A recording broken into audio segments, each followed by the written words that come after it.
بسم اللہ الرحمن الرحیم۔ ناظرین کرام، یہ حدیث بہت ہی زیادہ اہم ہے، اسے پورا سنیے اور آگے شیئر بھی کیجیے۔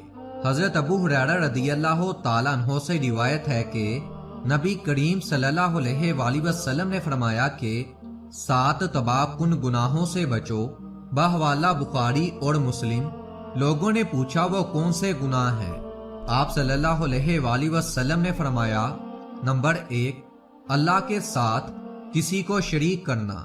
نمبر 2، کسی کو ناحق مار ڈالنا۔ نمبر 3، یتیم کا مال ہڑپ کر جانا۔ نمبر 4، میدان جنگ سے بھاگ جانا۔ نمبر 5، نیک عورتوں پر تہمت لگانا۔ نمبر 6، کسی پر جادو کرنا۔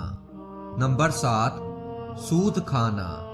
ناظرین کرام، اس ویڈیو کو زیادہ سے زیادہ شیئر کریں۔ شکریہ، خدا حافظ۔